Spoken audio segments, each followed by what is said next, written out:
Hii ni Freedom Studio na mimi ni Samuel Kila, na kipindi hiki ni Sayari ya Soka. Nataka tupige stori za michezo 2-3 na kwa dakika kadhaa ukae nami nikuletee habari chache na uchambuzi wa soka. Naanza na kombe la CRDB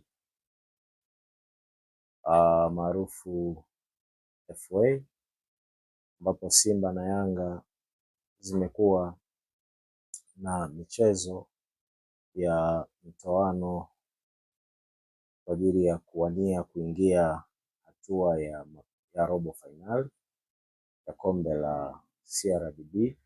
Yanga ilicheza na TMA na kushinda kwa goli 1-0 dhidi ya TMA na kufanikiwa kutinga hatua inayofuata ya robo fainali.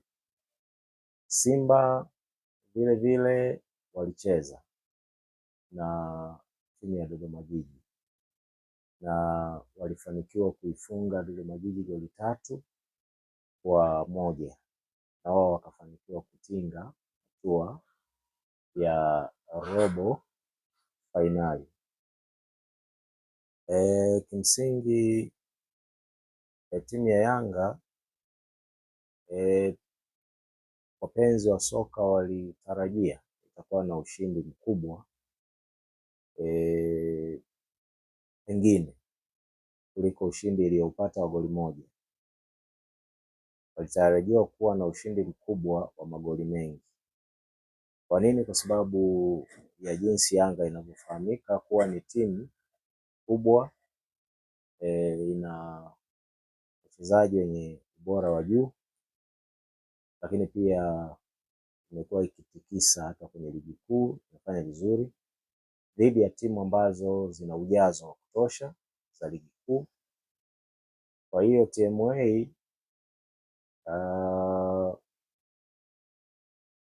isingetarajiwa iwe timu itakayoikwamisha Yanga au itakayoisumbua Yanga.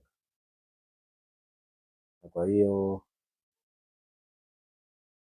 kabla ya mchezo kulikuwa kuna matarajio makubwa kwamba Yanga wangeweza kufanya vizuri sana kwenye mchezo huo, jambo ambalo limekuja tofauti na kinyume na matarajio ya wapenzi na washabiki wa soka, lakini pia na wale wapenzi na washabiki wa timu ya Yanga. Yanga iliishia kupata goli 1-0 dhidi ya TMA.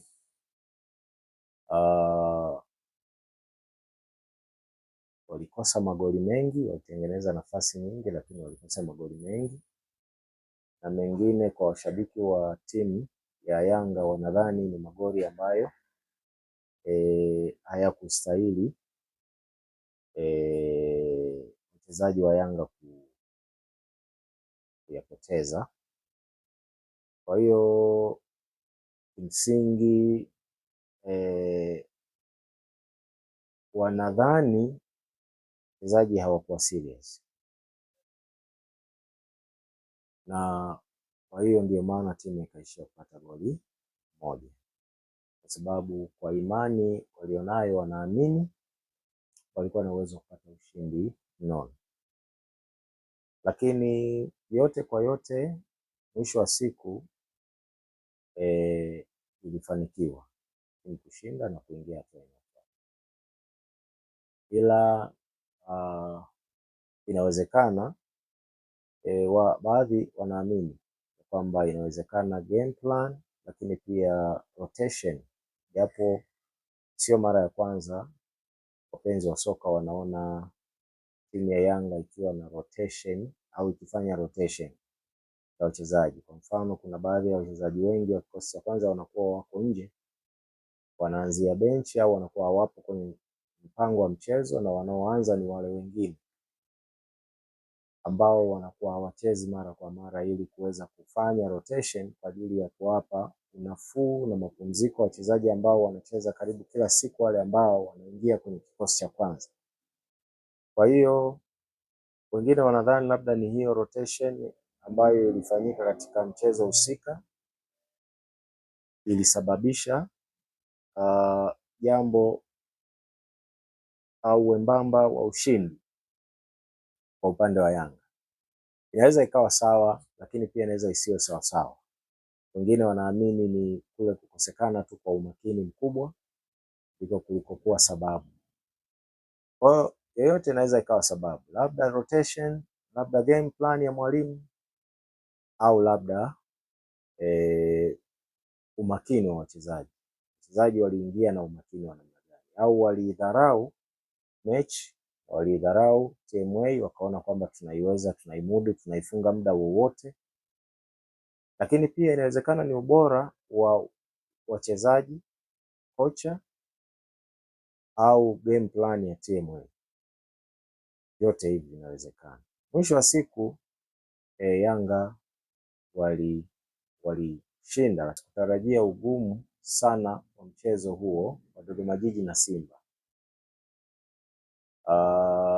Dodoma Jiji hawana historia nzuri sana wanapokutana na Simba. Japo mchezo wa mwisho walifanikiwa kubana Simba kupata ushindi. Kwamba Simba hawakupata ushindi mchezo wa mwisho, lakini unafahamu jinsi ambavyo mara nyingi Simba anapokutana na Dodoma Jiji inakuwa sio timu tishio kwa Simba. Kwa hiyo tulitarajia, na Simba wamekuwa kwenye kipindi ambacho wanatamani kupata matokeo mazuri zaidi kwenye michezo ya ligi kuu, lakini hata michuano hii ya FA ambayo msingi wana malengo nayo pia, kwa maana kwamba wanalenga wafanye vizuri kwenye ligi kuu, lakini pia wanataka wafanye vizuri kwenye michuano hii ya kombe la FA. Kwa hiyo matarajio yalikuwa ni kwamba lazima Simba wajipange na waweke jitihada na maarifa na waweze kufanya vizuri kwenye mchezo huu. Msingi ilikuwa hivyo. Kocha kwenye kikosi aliweka wachezaji wake wote ambao anaamini ni wachezaji wa kikosi cha kwanza, lakini pia ni wachezaji wanaweza kumpa matokeo. Na game plan yake haikuwa mbaya, alishambulia kuanzia mwanzo wa mchezo, dakika za mwanzo mpaka wakati wanaenda kumaliza. Aliutawala pia mchezo na alionekana kuwa na kiu ya kuutaka mchezo na kutaka kushinda. Dodoma Jiji nao waliingia na game plan ya kujua kabisa, wakijua kwamba Simba wana quality ya wachezaji kuliko wao, lakini pia wanautaka mchezo.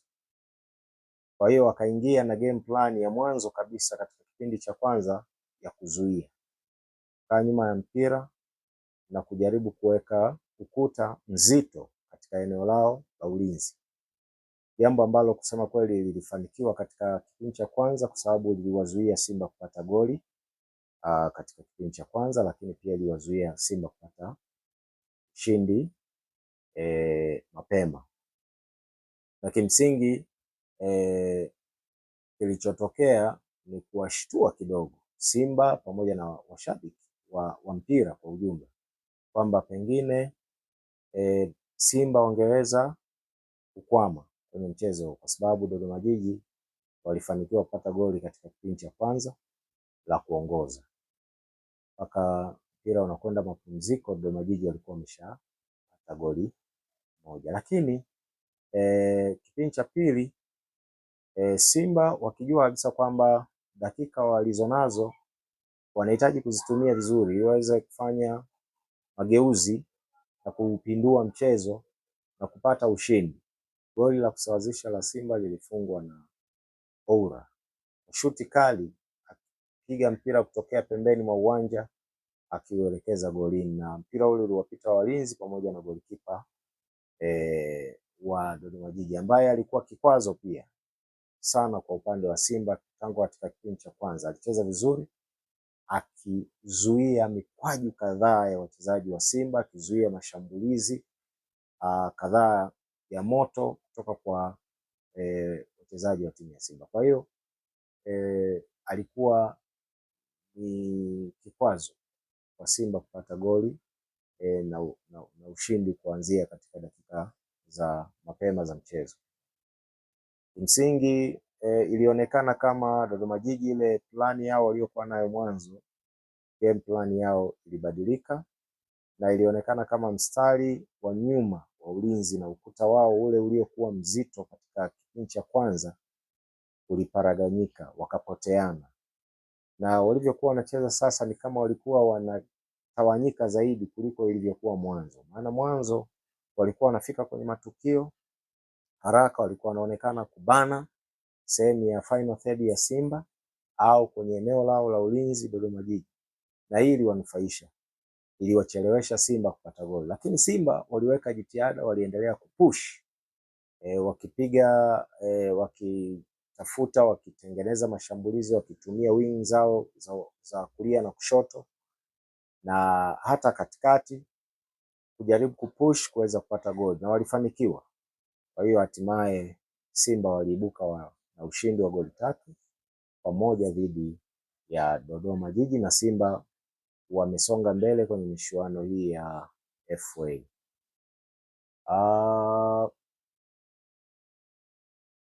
Simba na Yanga zitaingia kwenye ligi kuu kwa michezo ambayo kesho Simba anacheza, lakini pia Yanga ataingia katika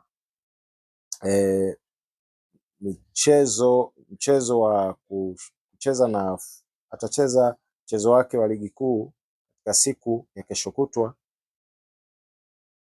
Simba anatarajia kucheza na Singida Fountain, Yanga anatarajia kucheza na Mbeya City.